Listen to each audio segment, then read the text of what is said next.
And thank you for being here, and your testimony is always very direct and enlightening. I also appreciate your recent trip to the European Defense Conference in Munich, and some of your off-the-record comments were very helpful. But I want to talk about two things that I didn't hear talked about there, and I know you have a heart for both of these, but I'd like to get just an update for the committee. One is Crimea, and the other is Georgia. You know, it's hard to believe it's been 2 years, but since Russia went in and illegally annexed, in my opinion, Crimea, and have basically cut them off from their Ukrainian news and also internet providers and so forth.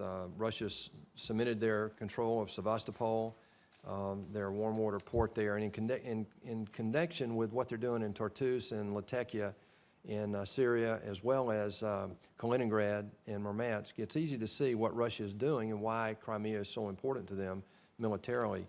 My question is very simply, can you give us an update about where we are with Crimea? Is it an active conversation about returning Crimea to Ukraine? And what other pressures can we put on Russia to actually entertain a conversation about returning Crimea to Ukraine?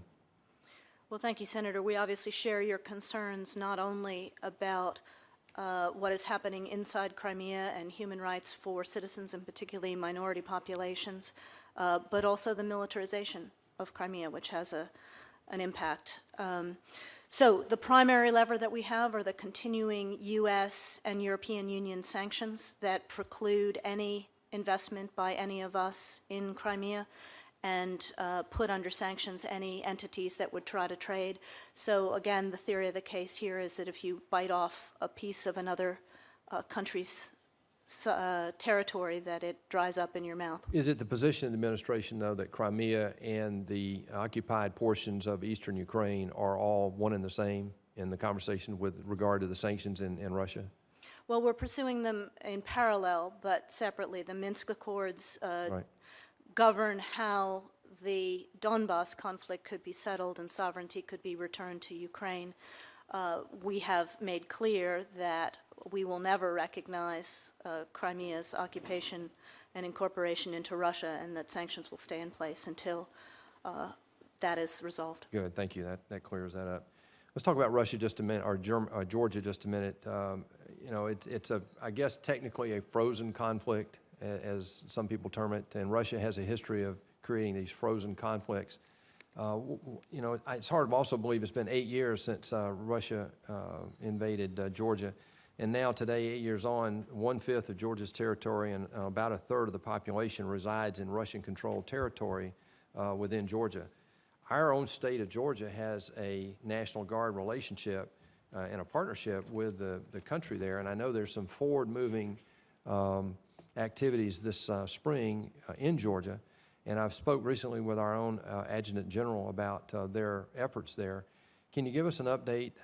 You know, Georgia's Defense Minister, Tina Shelley, and she's talking about ongoing concern. This is the former chief, I guess, the recent occupation of the territory, and what efforts we can make there to bring that back into an active conversation. Well, I understand these are part of the sanctions, but can you give us an update on that frozen conflict?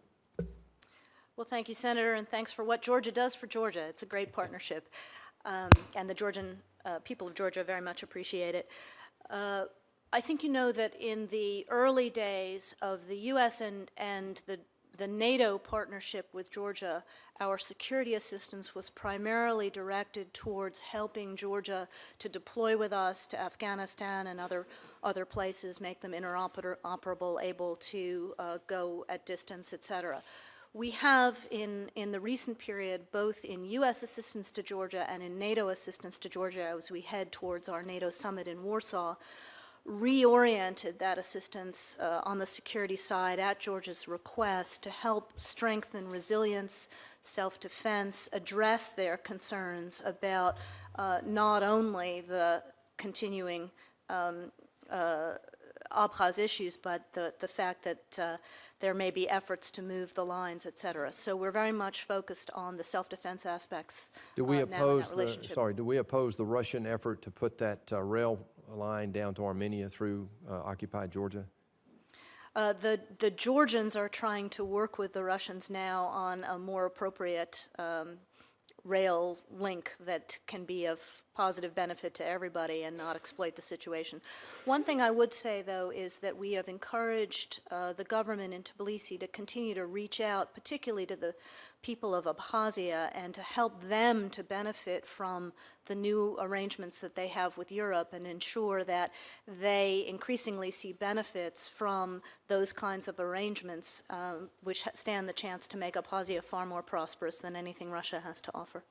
Well, in meeting with Defense Minister from Georgia, Katie Shelley, she's the current, not the former, but the current Defense Minister, she's very concerned about that rail line, as I'm sure you guys are aware. One last question with the time remaining. Let's go back to Russia. Last year, the administration had Ambassador Paula Dobriansky, former Undersecretary of State for Democracy and Global Affairs, actually proposed to this committee, to the West, impose an embargo on spare parts for Russian oil refineries. I know this is getting in the weeds a bit, but as we look at having these sanctions have more bite in Russia and to actually get them to moderate their activity, Russia's heavily dependent on Western spare parts for their refining industry. Is this something that we're thinking about? Is this a possibility for things like pumps, compressors, catalytic agents, and so forth within their refining industry? Senator, as you know, we have maintained an active list of the kinds of future sanctions we might need if Russia were to go further in Ukraine, et cetera. I will talk to you, if I may, in a separate setting about those kinds of things. Okay, thank you. Thank you, Mr. Chairman. Thank you, Senator Shaheen.